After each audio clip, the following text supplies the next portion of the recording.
Hello everyone.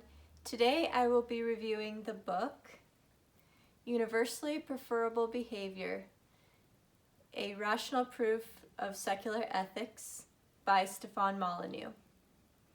Now the reason I decided to read this book was I am very interested in philosophy, and in all of my previous studies of philosophy I was under the impression that morality and ethics are subjective. I desperately was looking for a way to explain morality in a very rational way using logic. And what's truly amazing about this book is through logic and consistent reasoning, Stefan Molyneux was able to provide a solid argument for ethics being objective as opposed to subjective. Now, a reason I think this is really important in our society right now, especially for Western civilization, as we've been moving away from Christianity and religion, it's been harder for people to argue for virtue and to be able to explain ethics without the context of religion or some sort of spirituality. And so I think this is a very important book to read, and today I will be summarizing the arguments that are presented in this book, and I hope you enjoy. Starting off in the foreword of the book, he goes over 9 ground rules, basically working out some technicalities before diving into the very complex discussion of philosophy that follows. And after that, he goes into what he calls little truths, big truths, middle truths, and the null zone. Basically, what the little truths are is hitting is wrong. The big truth of that would be aggression is wrong. And middle truths are basically there's a half-truth in there, but that half-truth is followed by a lie. So from my understanding, that would be you have correctly assessed the reality of a situation, but perhaps the reasoning that follows is false. And we usually see this with when people are trying to present propaganda. They'll have a half-truth in there, but then the reasoning behind that truth is false. And the null zone is an area in which the opposite of these little and big truths is true. Basically, it's an area where it's a big exception to the rule, meaning the opposite rules apply. Towards the beginning of the book, he presents 8 premises for arguing for universality. Basically, things that you would have to accept if you were to get into a debate with him about universally preferable behavior.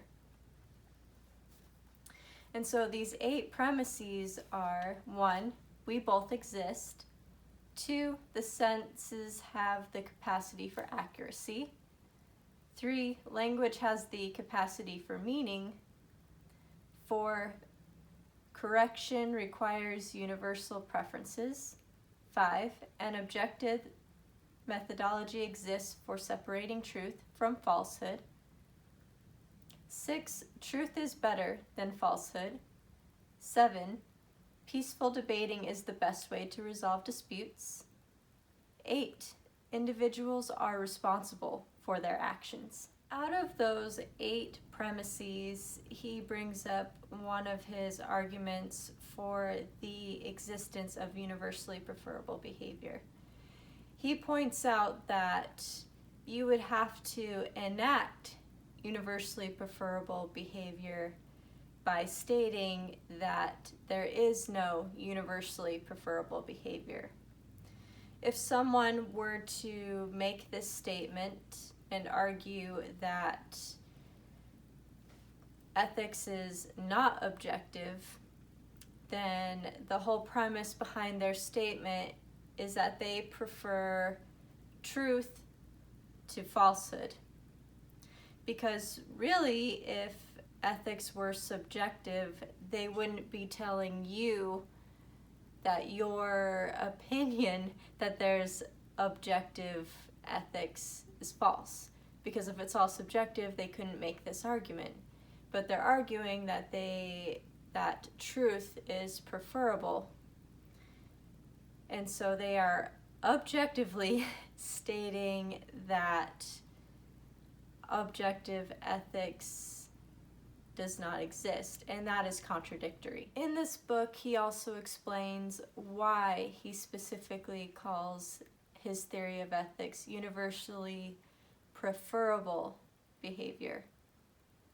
And this is because his theory is stating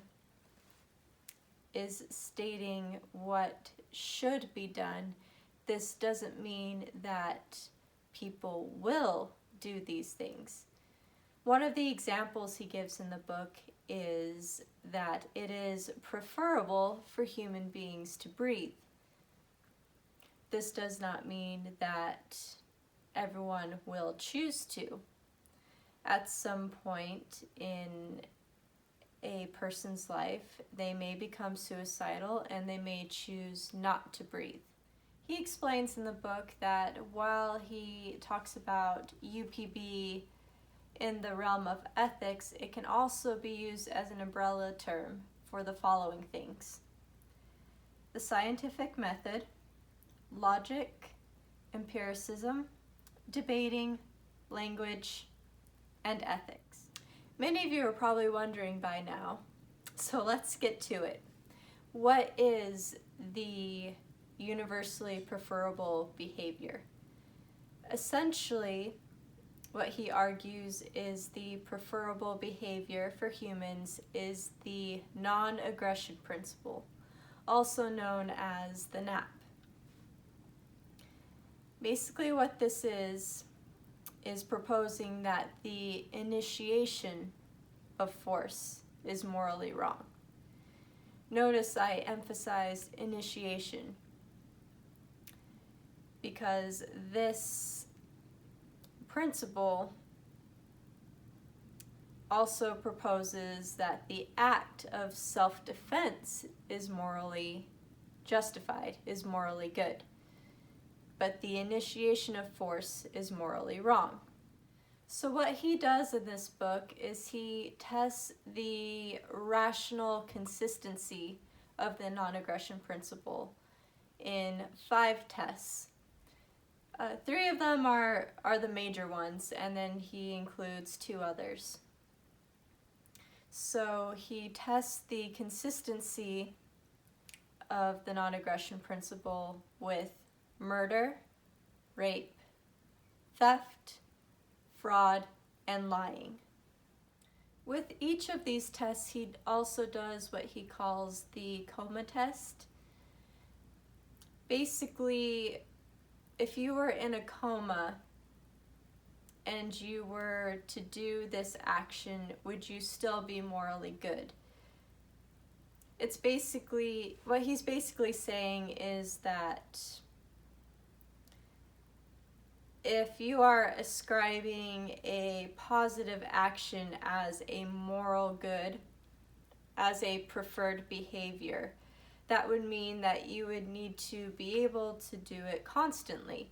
And if you were asleep or if you're in a coma and you were not able to do that action, then it's not a preferable behavior because biologically we need sleep And if you are incapable of being able to choose to do something because you're in a coma, it can't be preferable behavior. The first test that he presents in the book is rape. So first, let's go over the definition of rape. In order for rape to be performed, one person has to want to perform the act. The other person does not want the act to be performed. So it is unconsensual. The very definition means that one person did not want the act to be performed. So it is contradictory in nature for rape to be universally preferable. You cannot want to be raped. It is also impossible for two individuals to be raping each other at the same time. Also, if we were to apply the coma test, you would be incapable of raping someone if you were in a coma. You would also be incapable of raping someone while you're in your sleep. So it cannot be universally preferable because you cannot be able to constantly rape while you are conscious and unconscious. The second test that he presents in the book is murder. So first, if we were to put two individuals in a room and were to tell them that they needed to murder each other, they would not be able to do so at the same time. And once one person is murdered, their life has ended and they are incapable of being able to murder others. So again, there is a rational inconsistency if you were to argue that murder is universally preferable behavior. So he argues, as with rape, that murder is the initiation of force and it is universally preferable not to initiate that force, not to murder, and not to rape. Also, as with rape, murder is not consensual. Meaning, if someone cannot want to be murdered. If someone were to help them die, that would be more in the category of assisted suicide. The third test is theft. So again, the definition of theft is that you are not consenting to someone taking something that is yours. So it is not rationally consistent for it to be universally preferable behavior because you cannot want to be stolen from. It is contradictory. As with the previous two tests, rape and murder, theft requires the initiation of force, and that initiation of force is not preferable as you cannot give someone consent to be stolen from. By definition, that is contradictory. Also, if we were to apply the coma test, you are incapable of stealing from someone if you are asleep or if you're in a coma. So it cannot be universally preferable. The fourth test is fraud. So looking at this through the lens of rational consistency, it is impossible for two people to be able to commit fraud to each other at the same time. In order to commit fraud, one person must be acting in good faith, meaning they have to willingly believe the other person. And for example, if the fraudulent person is asking for money, they have to be willing to give them that money in good faith. You can't commit fraud if both parties are not willing to give the money or the proper information. They're both being fraudulent. One has to be acting in good faith. So it is contradictory to say, as with the previous 3 tests, that fraud is universally preferable. Also, you cannot commit fraud when you are asleep or in a coma. The 5th test that he presents in the book is lying. So for this test, I'm just going to read a short dialogue that he presents in the book. It basically illustrates how contradictory it would be for lying to be universally preferable behavior. Bob: lying is always good. Doug: are you lying? Bob: yes. Doug: so lying must be bad since you are lying about it being good. Or, so he presents another dialogue. Bob: lying is always good. Doug: are you lying? Bob: no. Doug: thus, lying is not always good since you are telling me the truth about lying being good. One of the challenges that he presents in the book in regards to lying not being universally preferable behavior is that if you were to say that not lying, telling the truth is preferable, then you would want to do it all the time. But if you were given a scenario in which someone were to tell you that they wanted to know exactly where your loved one was so that they could go and murder them, the challenge is, would it be morally good to tell them the truth in that situation? And what he argues for in the book is that the act of someone coercing you to give them information so that they could commit a crime or do something that is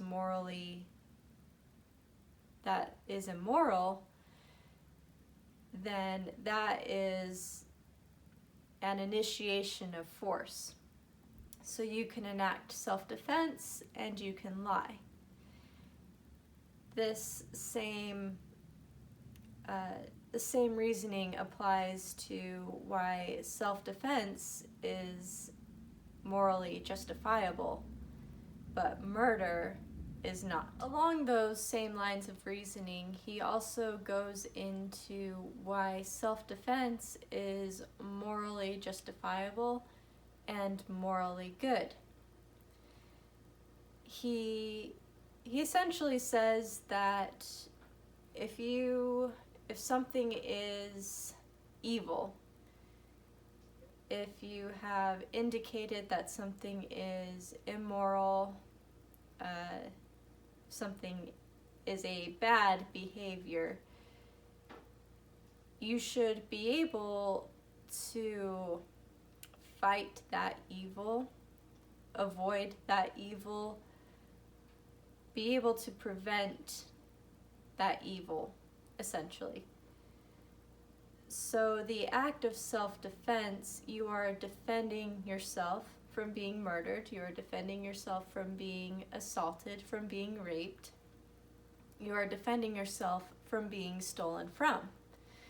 And this is why the non-aggression principle can be universally preferable behavior because it is rationally consistent. You can constantly, if the act is performed, if someone is trying to murder you, steal from you, rape you, assault you, you can defend yourself because it is you are consenting to defending yourself. You cannot consent to being raped or murdered. For me, the discussion of self-defense is a crucial part of the book.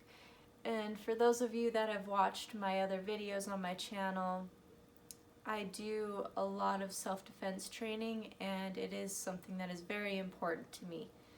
That has empowered me as an individual.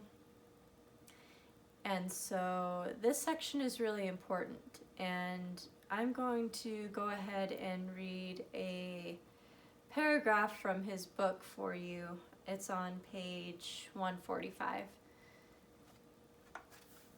He says, "If it were universally preferable to use force, then no human being should ever advance a moral argument, but should rather use force to achieve his ends.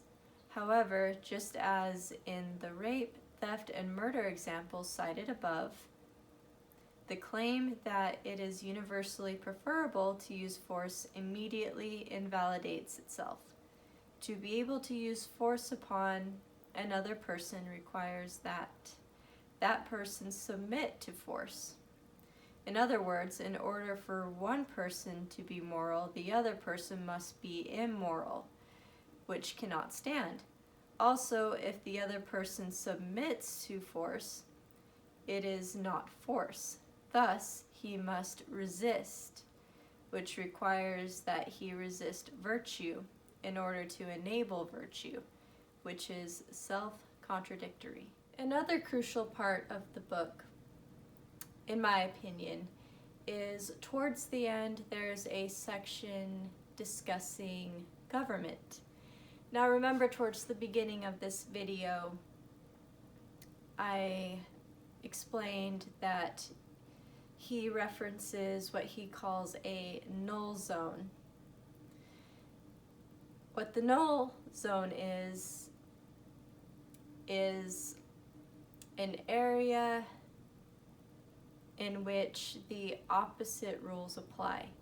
Basically, universally preferable behavior would not apply in this area. It would be the opposite. So with government, for example, many people will argue that we all agreed to this social contract. This is both logically and empirically false. There is no physical social contract that any of us has signed. I didn't sign one. You know, if any of you would like to argue that you signed some physical contract agreeing at birth that you would obey the laws of the government that you were born into, you can present that argument, but it doesn't apply universally to everyone. Also, government exists through the initiation of force, so it is directly opposed to the non-aggression principle. Taxes are theft. Again, a lot of people will argue that the social contract exists and that we all agreed to pay taxes by existing in this society. Again, logically and empirically not true. Some people may agree to pay taxes voluntarily. Others do so because they are avoiding being aggressed against further. Basically, they pay the tax because otherwise government officials would show up to their door and forcibly take them into custody And there's a chance if you defend yourself and you fight back when the police show up that they may kill you. So government in many ways is inherently opposed to the non-aggression principle. For those of you who have seen my other videos on this channel, you can probably understand why I find this section very important. In a lot of my videos, I try to push for, I try to give rational reasons why we should strive for the most limited government possible. I'm under no impression that there will be a utopian society, because we live in a very imperfect world. I'm not under the impression that we can completely get rid of government. That would be, wonderful in many ways, but we live in a very imperfect world. So, just as a disclaimer, I do think that it is possible, especially here in the United States, for us to achieve a very limited government, a very minimal government. And I hope that we can do that. And through presenting arguments such as universally preferable behavior, I think we can give this as a proof to other individuals without using religion that the morality of the non-aggression principle is valid. Another thing that I really like about universally preferable behavior is that it is validated by the scientific method. I'm going to read a short section towards the end of his book, basically explaining why universally preferable behavior justifies why the scientific method is superior to mysticism and subjectivity. So he says, a central question which needs to be answered is, why is the scientific method infinitely superior to other methodologies of knowledge acquisition, such as mysticism? UPB answers this question. Since any methodology for knowledge acquisition must be universal, consistent, and independent of time and place, the scientific method meets these requirements, while irrational and subjective mysticism is the exact opposite of these requirements. This book review is a very brief summary of the content and the argument that is presented by Stefan Molyneux. And just to sum it all up, he has an appendix section in the back of the book. This is Appendix A. So this is UPB in a nutshell. I'll go ahead and read this short section. Reality is objective and consistent. Logic is the set of objective and consistent rules derived from the consistency of reality. Those theories that conform to logic are called valid. Those theories that are confirmed by empirical testing are called accurate. Those theories that are both valid and accurate are called truth. Preferences are required for life, thought, language, and debating. Debating requires that both parties hold truth to be both objective and universally preferable. Thus, the very act of debating contains an acceptance of universally preferable behavior.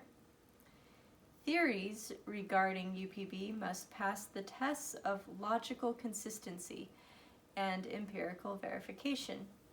The subset of UPB that examines enforceable behavior is called morality.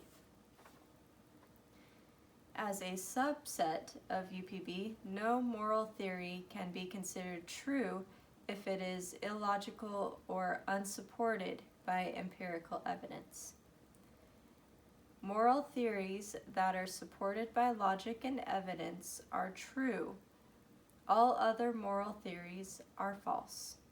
Thank you everyone for watching this book review. If you are interested in philosophy, if you like reason, if you like evidence, if you are interested in explaining ethics through a lens of logical consistency, this book is definitely for you. Also, I would encourage you, if you were like me, who originally thought that ethics and morality was subjective, I would highly encourage you to challenge your belief of subjectivity by reading a book that argues for objectivity. The best way to strengthen your own arguments is to read opposing arguments and challenge yourself in that way. And that's what I did with this book, and I believe Stefan Molyneux does have a solid argument in this book. Stefan Molyneux also has his own YouTube channel, if you aren't aware. If you don't believe I did a good job of summing up this argument in the video, please look up his videos explaining universally preferable behavior. Also, this book is available for free. And you can get this book at freedomainradio.com. I will put a link in the description below, so that way it won't cost you anything to be able to obtain this content and read it for yourself. I personally bought a physical copy of the book because I do want to support Stefan Molyneux. I appreciate what he does. I appreciate that he brings reason, logic, objectivism. He brings this content into the sphere of debating ideas, and I really wanted to support him that way. So you're also free to donate on his website as well. But again, I will post the link down below. And please like and subscribe to this channel if you appreciate these types of book reviews, and I will see you next time.